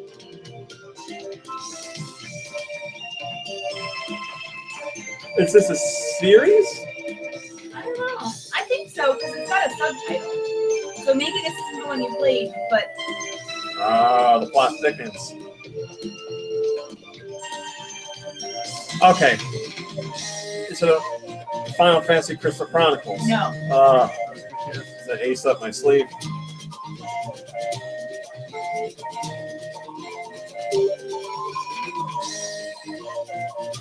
Go ahead, I don't know. Klonoa. Clonoa! Oh, Noah! How did I not get that? I love Clonoa. Colma, we were talking about Jungle Speed on WiiWare, the video game adaptation of the real life game, but it was a blast, and it was 8 players, and oh my god, we played it a ton. Everybody that played that game liked it. Yeah. We had a lot of fun with that one. There's a lot of screaming. How did I not get Clonoa? Oh man. Matthew Perry would be so upset. He's such a big fan of Clonoa. This one comes from Giant Reggie, That's a who true story. I know. who has fond memories of this from his childhood.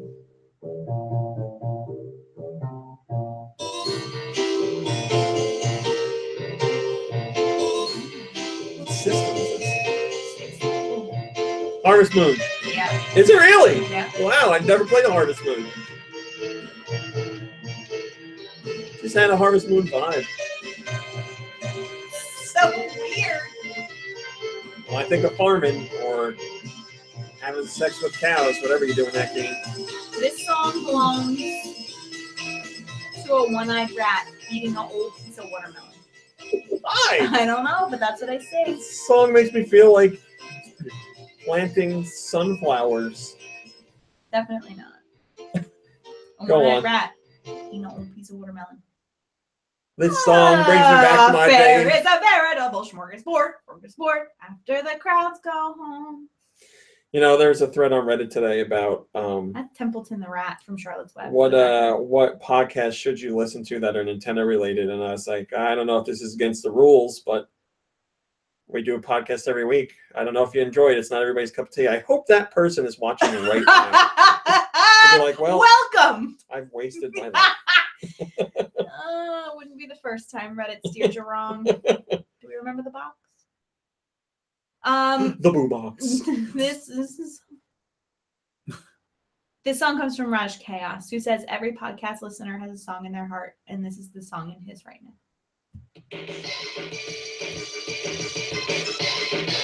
All right, Super Nintendo. He's killing bad guys right now, clearly. Yeah.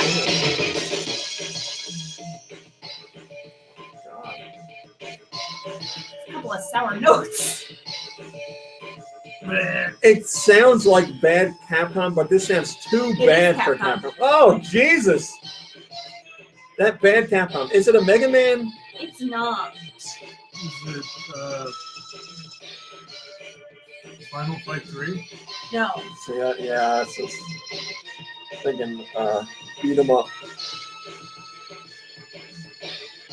Is this like a franchise? Not that I know of. This has to be a fighting game. Or is it a Street Fighter? No. That bad this is real bad Capcom. I mean, it's the song in your heart, so it helps you live. That's fine. It's just...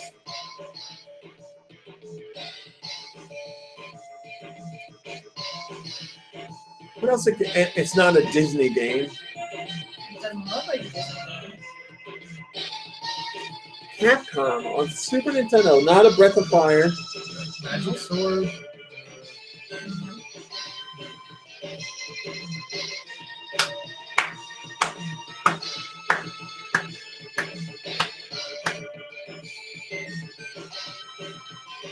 Go ahead, we don't know. It is Captain Commando. Oh. I don't even know what that is. Well, I mean, we just look at them. Oh my god, I saw that box so many times at rental stores and I never got it. Now, if only you had rented it, you would The have. game's supposed to be pretty good, actually. Oh, well.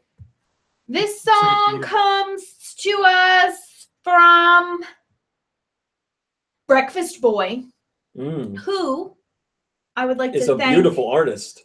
very much for the beautiful, he calls it a doodle, but I think it's more than a doodle, If he farted that out, he's got some talent. of Raw Meat and myself. Maybe make I'll make that the podcast picture, yeah. I want you to know that I make Raw Meat do that for me almost every night when Mom I go brain. to bed. Mom brain. We're very behind schedule. That's not my fault. You're the one yammering on. All right, this is Super Nintendo. This is real good. No. What? The GBA? Eshop on Switch, but it was prior on another system. Oh, it's got to be on the Neo Geo. I think it was Neo Geo. Oh no. Blues Journey. No.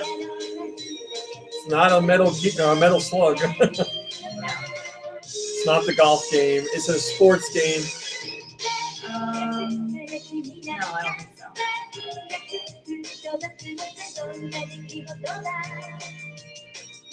What the hell? There's so many Neo Geo games on Switch.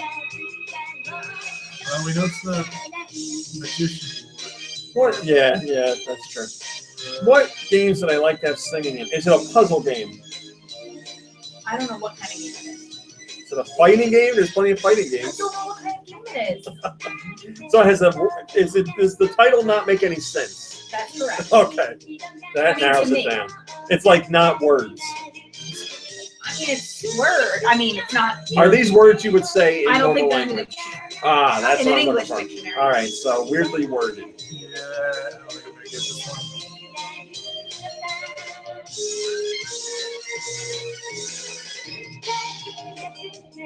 Oh, damn it. I think I know what it is. I think it's that fighting game with like cutesy characters and like I feel like there's a big animal in it.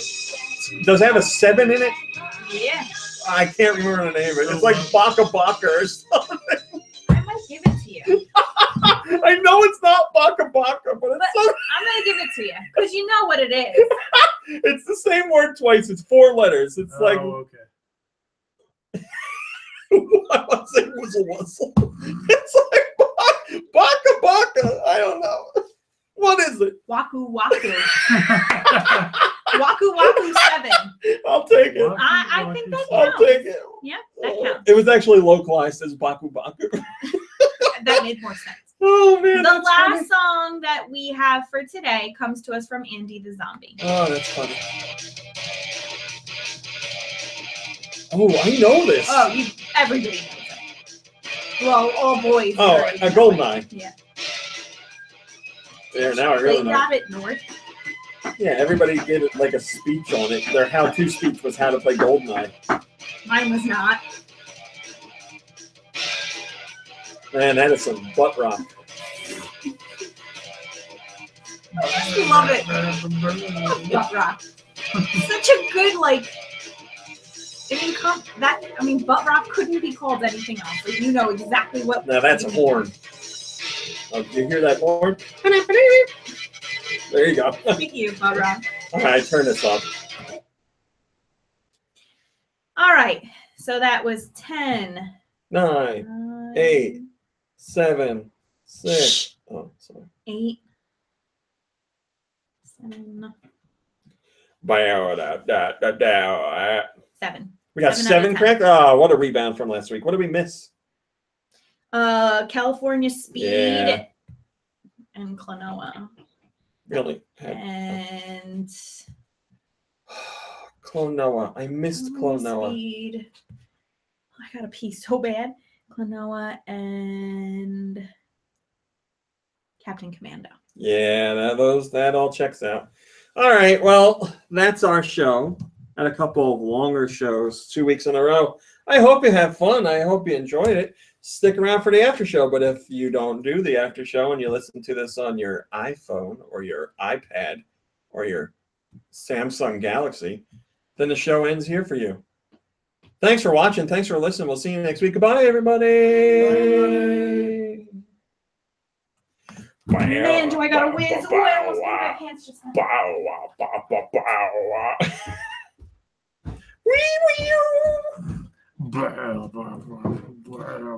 I wonder if like whoever was doing the music for GoldenEye made it and like knew it sounded bad at the time, or they were like, "Man, this is so good." I mean, it is good, just bad. Sorry, Colma. I would have included you, but your phone's broke, isn't it? Your Pixel's broke. That's what you got.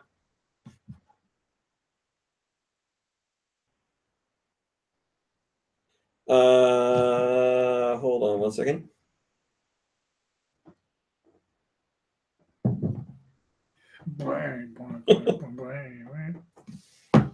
All right. Does Metroid Samus Returns have Miiverse screenshots RMC? I can tell you off the top of my head, I don't know. I can also tell you that if I did know, I wouldn't be allowed to talk about details, but I honestly do not know. Sorry, Colma. I'm sorry your phone is dead. I'm not going to say it because I don't want to jinx myself, but I'm sorry your phone is dead. Man, so proud of myself with Rabbids. So proud of myself. Well, I like bring my parents over and be like, "Look, mommy, look, daddy, look what I've done." Like dad could be like, "What's a video game?"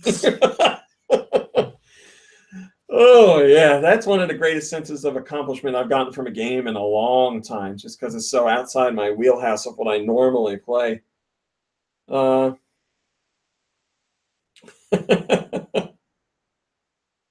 Big Papa Pitt says, the after show. Time to take my pants off and settle in. Now that's the spirit. I mean, normally when I record my Today's Big Story videos, I don't have pants on. I maybe one or two of them I have, but yeah, usually. I mean, I'm doing it like a news reporter or a newscaster. The ones behind the desks don't have pants on. They're always sitting around in their boxers. It's not true. It's true. They do that. Well, you know, not all of them, but what's your source on this? I've seen a whole thing where they talk about it. How it's hot in the studio with the lights and all that stuff, and they usually don't wear their pants because they're never standing up. So unless they're the weatherman. Did you see that weatherman that farted? No. He was talking about the weather and like he slowly was backing towards this like the side of the screen, and he very clearly sticks his ass out of the frame, and you hear him fart like a little like, and then he comes back in. Like, if you got a fart and you're on TV, don't draw attention to it by like sneaking towards the side of the screen and sticking your ass out a little bit. What's that going to accomplish? How I Met Your Mother is his source. Are you talking about me? What my source for what? I don't think I've seen a single episode of that show. I can't tell you. I can't tell you about or I can't tell you the last time I watched like a regular sitcom. Quote unquote regular sitcom. Let's put it this way. I haven't seen anything on CBS in primetime in a very long time. Oh man, that stuff, I just can't stomach it. Some of my laugh tracks makes me so angry. Rummy's favorite show is The Big Bang Theory. Oh yeah, that doesn't count. That's just so far above everything else. I'd buy that for $1. Says, thoughts on the Twin Peaks finale? Want another season? Happy with the way it ended? Well, out of respect for Kirby, I'm not going to talk about it. But I will tell you. I read about it. It's fine. I am happy with it because, you know, I didn't expect it to end with everything neatly tied up. But yes, of course, I want another season without a doubt. I mean, I don't think there's ever going to be a time where I'm like, nope, I don't want a season, because I believe in Frost and Lynch's ability to bring us unique Twin Peaks seasons. So yeah, I would love another season. I don't know if it's going to happen.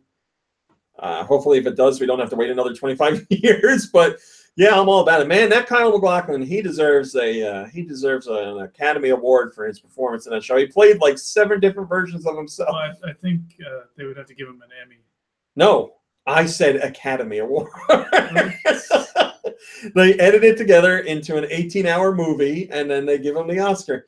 Yeah, he deserves some recognition for that role, because he really did an amazing job with like subtle differences between characters. Like, I can't imagine that you're going to play 7 different versions of yourself, some of them extremely different and other ones just very slightly different. And he did an awesome job.